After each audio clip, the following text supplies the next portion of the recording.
Hi guys, welcome back to my channel. Today we're going to have a little look at how we would teach a forward roll.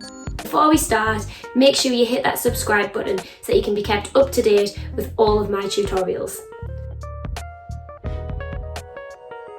Okay, so first of all, before we start, let's have a little look at what a forward roll should look like. The first thing that we're going to do, now we've seen the final skill, is to have a look at how we can pull it apart and deconstruct it so that we can learn all of the parts individually, which will all go together to make the skill. In gymnastics, it's so important that every part of the skill is done correctly with correct form, correct technique, because all of these bits add together to make the final skill. As teachers, one of the scariest things about teaching gymnastics when you're not a specialist is that the children are going to hurt themselves. So we need to make sure that they are confident with all of the parts of the element before they try and do the whole skill.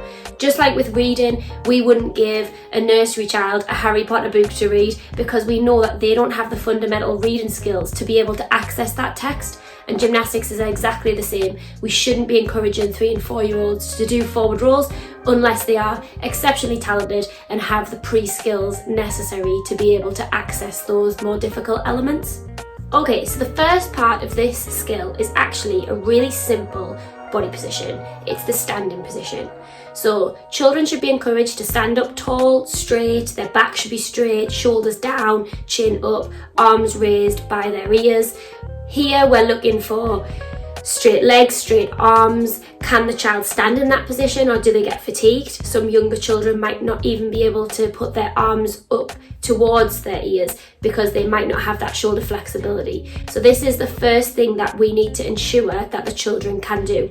If they can't do that, then we will have to have a look at some more pre-skills, which we will talk about in a different video. But for now, we're going to assume that all children can do that standing position. Okay, so the next skill is going to be another basic position. This is the crouching position. Again, some children may not be able to do this. Some children may not have the flexibility to be able to bend their knees and tuck into that position as much as we would like them to be able to do. So again, if they can't do that, they will need to do some more work on some pre-skills, but we will talk about those in some other videos. For now, again, we're going to assume that all the children can do this crouched position or physically able to do this crouched position. In this position, children should have their palms placed flat on the floor. They should be crouching down with their bum down towards their heels, so we don't want any bums sticking up in the air. So their fingers should be pointing forwards, their palms should be flat on the floor, shoulder width apart. Although this seems really simple, this is a really important part of a forward roll, so if a child cannot do this with the correct technique, you must make sure that they practice this repetitively so that they can get into this position. If they are unable to do this, then they're not going to be able to do a forward roll with correct technique, and this is where accidents may happen. And finally, we're going to look at the end position. So the end position of a forward roll is going to be the same as a start position. So we're looking for that standing position, arms raised by their ears, nice and tall, shoulders down, good posture, chin up. We love a lovely ending, so we love a high chin. Let's have some pride about what we've just done, because you know it is tricky. The children get a lot of pride from being able to do a skill, especially a forward roll. It's something that younger children especially really look forward to being able to achieve. Okay, so next I'm going to talk you through the basic parts of the actual roll. So this is going to come in between the standing, the crouch and the final standing position. Okay, so first thing that we're going to need to be able to make sure that all children can do is a tuck sit. Again, this is a really important basic skill that a lot of gymnastics moves centre around. So for a tuck sit, children should be sitting in a tuck position, feet should be on the floor, one hand on each shin. That's really important. So we don't want any hugging going on, we just want one hand placed around each shin, and the chin should be tucked in and the spine should be nice and rounded. So it should be a nice tucked in, squeezed position, using your core muscles to really pull yourself in tight into that tucked position. Okay, so once this has been mastered, we're then going to see if we can move in this tuck position. So we're going to rock backwards and forwards here. So we're going to start in the tuck position. We're just going to make our weight tip slightly backwards, and that will automatically generate a rock backwards onto your back. Once your feet have lifted off the floor, you're then going to use your tummy muscles to pull yourself back up into the tuck position, and you can keep going backwards and forwards with that. However, it's really important that we make sure that the children are maintaining that tuck position throughout this. If they take their hands off their legs, or if they don't engage their core, this tuck position is going to become more and more open, and that is going to have implications for the roll later on. So we need to make sure that children are maintaining this tuck position throughout the rock backwards and forwards. Once children have mastered that, we're then going to see if they can rock backwards, and then as they pull forwards, they're going to see if they can stand up from the pull. So you're going to start in a tuck position, you're going to rock backwards, going to rock forwards. Instead of stopping in the tuck position though, you're going to press your weight down through your toes, and you're going to stand up by straightening your knees. Now this is a lot easier said than done. It looks really easy when you see it done like that. It looks like everybody should be able to do this, but it is really quite difficult, and a lot of children find it very difficult to stand up without putting their hands on the floor to use that push. I would say that in an ideal world, we don't want children to use their hands to pull up. We want them to be able to engage their core and have the core strength to be able to stand up. If they don't have that core strength to do this, it's unlikely that they're going to be able to do more advanced gymnastic skills. However, when children are first learning this, they may not have the core muscles, they may not have ever done exercises like this before, or they may just find the concept of where their body is quite tricky. So if they're using their hands, I would say that's fine to start with, but then you want to encourage them to start trying to do it without their hands. Ideally, your hands will go forward with you, and that will help the initiation of the pull up to standing as well. You need to make sure that your weight is going through your toes. If it's on your heels, then you're just going to fall backwards every time. So it's worth children learning this part first. That is the end of the roll, so that's what you do as you have rolled over. But it is still a skill that they are going to need to be able to do. So I would do that bit first. Okay, so let's have a think about the roll itself. So this is the part that teachers everywhere do find probably the scariest, because children are going over the top on their head, and as a non-specialist, it's frightening, it's scary to think that a child might roll over wrong on their neck, and that could have big implications for them. It could cause an accident, it could cause long-term injury. And that is true, it could cause a long-term injury if it is not done with the correct technique. So we're now going to have a think about how the head goes down for a forward roll. So contrary to popular belief, you're not going to put the top of your head down on the floor. That's not what goes down for a forward roll. It's actually your shoulders that go down. So really your neck and your head should be through your legs before anything hits the floor, which is a bit of a tricky concept to master.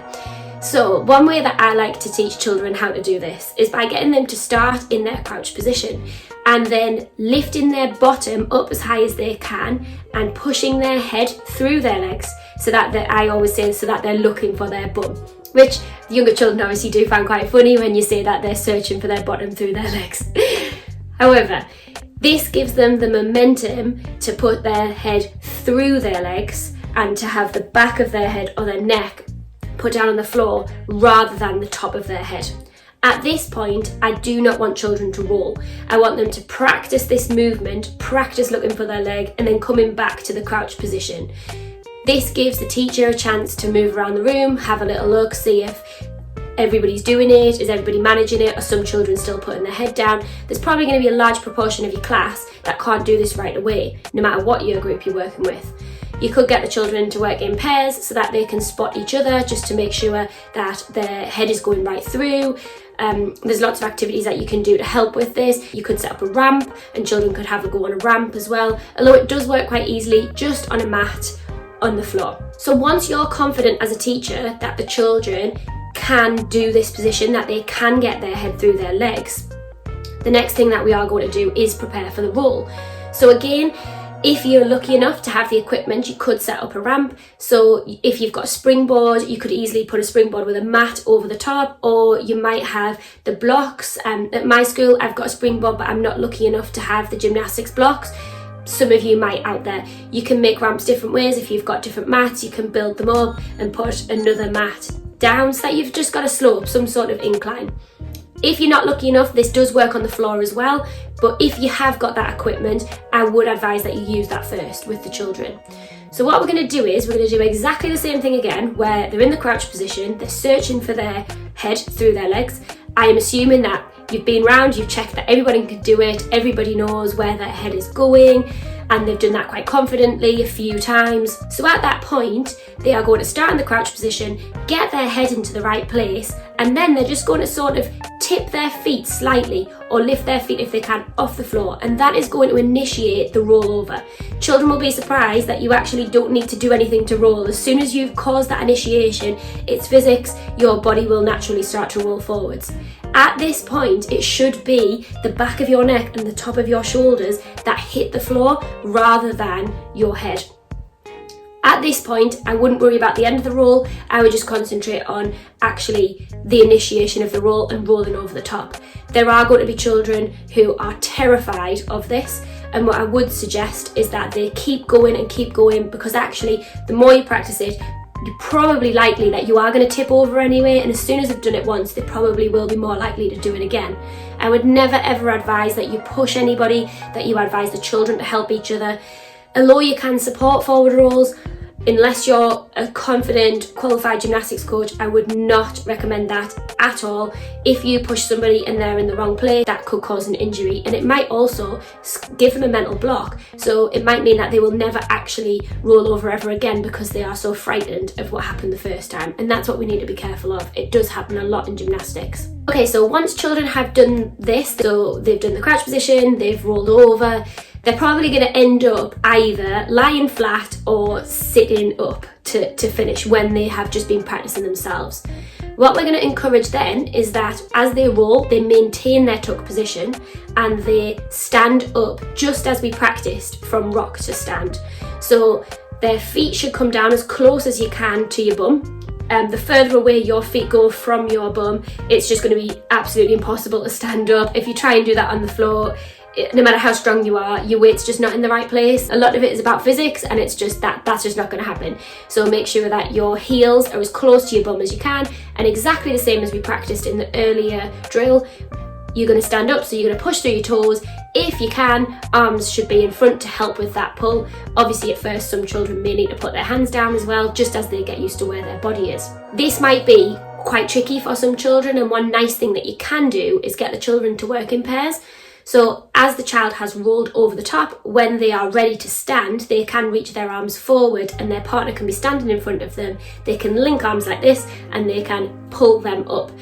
That works quite well. It's quite nice as a partner drill as well. So that encourages the children not to put their hands down, but to drive their hands forward to stand up instead. Once they've done this a few times, they might want to then have another couple of goes themselves. So I think with a forward roll, the main things are just making sure that those parts of the forward roll are all performed correctly. Once these are performed correctly, the forward roll should fit together quite naturally for a lot of children. There will be children that really struggle with this. There will be children that just point blank refuse to do it. And that's okay. It's not for everybody. If you do have children like that who really do not want to be tipped over, let them practice the lower drills. Never ever force somebody into doing something, because that is how an injury can happen. Some children get a little bit freaked out in the middle of a move. We don't want that to happen, especially not when we've got 29 other children that we are watching as well. We do have a really difficult job when you have got 30 children that are all performing gymnastics and you're not very confident. You just need to make sure that you're making things easy for yourself, so don't add any of that extra pressure onto your lesson. So I am going to make some more videos about different skills that might be on our gymnastics curriculum. I will also have a little look at how we can set up a lesson, how we can maybe use stations to do these different things, and how the planning would fit together, and some progression documents. For all of that information, make sure you hit subscribe, and then you can keep up to date with everything that I've got on my channel.